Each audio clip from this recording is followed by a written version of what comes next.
Peace. This is Naira, Director of Flint Rising. The Michigan Supreme Court ruling last week is a slap in the face for Flint residents yearning for justice. Those responsible for the Flint water crisis have yet to go to trial, be convicted, or go to jail. Nothing has changed in the lives of Flint residents in the 8 years since the switch. We are still drinking bottled water for our daily needs. The fight for justice and reparations continues. Please support the work of residents who are building a world where we can drink clean, safe, affordable water.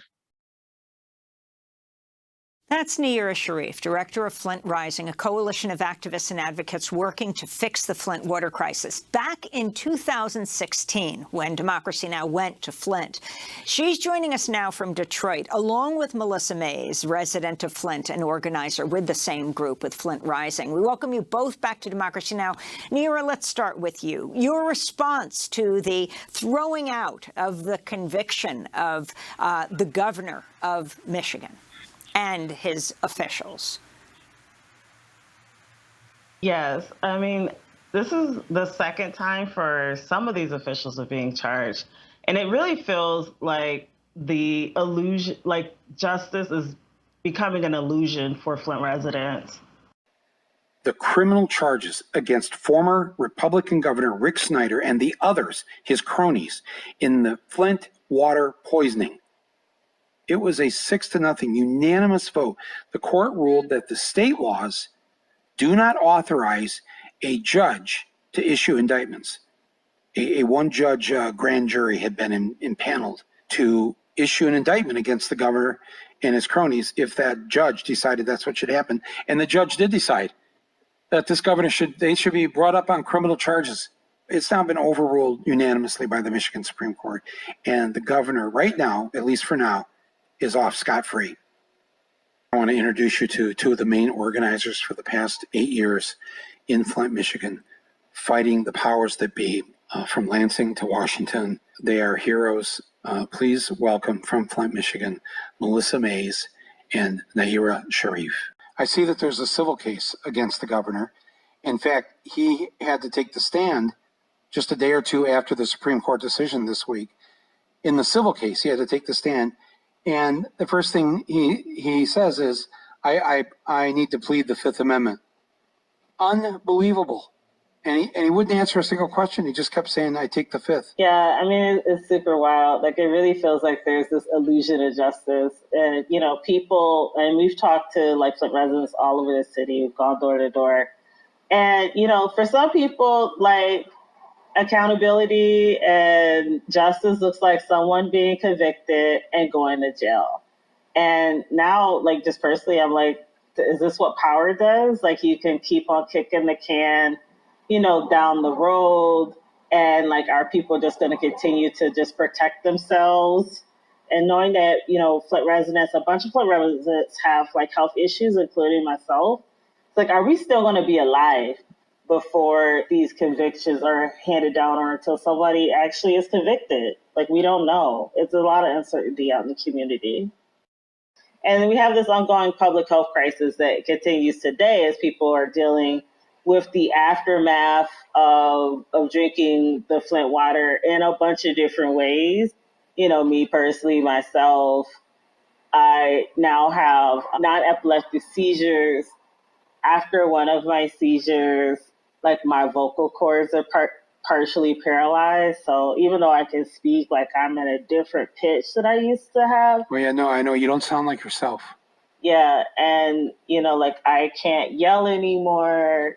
And just by breathing the different chemicals, because it was always more than a lead and water crisis, my asthma, which was very mild in 2014, I could still, like, run and bike and exercise and be fully active. And now, like, I'm winded just climbing, like, a set of stairs. I'm on oral steroids. You know, like, we have kids who are in special education now, test scores, the standardized tests are in the toilet. And I don't know if Melissa mentioned that Congresswoman Rashida Tlaib is starting a Get the Lead Out caucus in Congress. And we did a tour in Flint we saw people like lining up for hours to try to get water at a distribution site on the north side of Flint.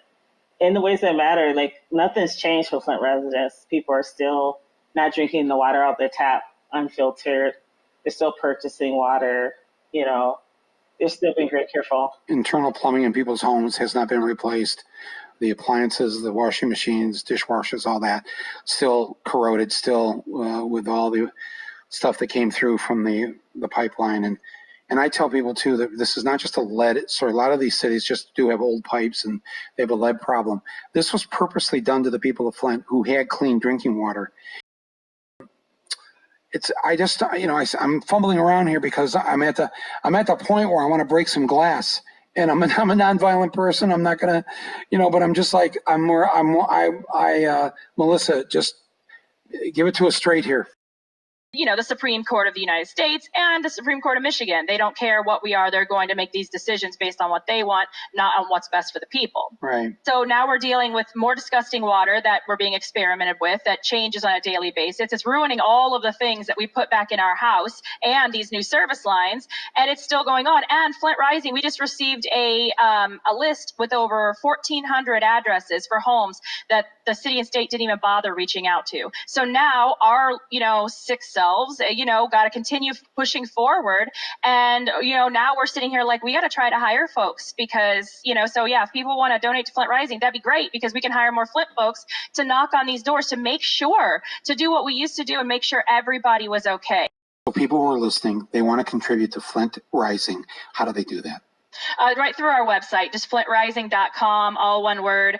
And it's going to go towards keeping us going and being able to hire more and more Flint residents and just trying to keep this vehicle moving. But we're not going to give up and we're not going to stop because as they roll out this infrastructure plan across the United States, we need to make sure it's done right and not done the way that it's done in Flint because they keep bragging, well, Flint's fixed, so let's follow this example. One, no, we're not. Two, they're cutting corners and endangering people. And three, they're not doing it right. Like when Rashida Tlaib came to Flint, we introduced her to the union plumbers because the work's not even done by licensed plumbers here. And so it's done badly. We're not even getting a proper half fix. So we want to make sure the rest of the cities don't have the same thing as we do. All right. So everybody heard that, please. I know there's not much you're sitting across the country, but you can contribute to this group that I support, flintrising.com. Donate to them. And what I'll do is here, I will match, what people are giving with up to 100% of the underwriter money for this episode of Rumble today. Thank you.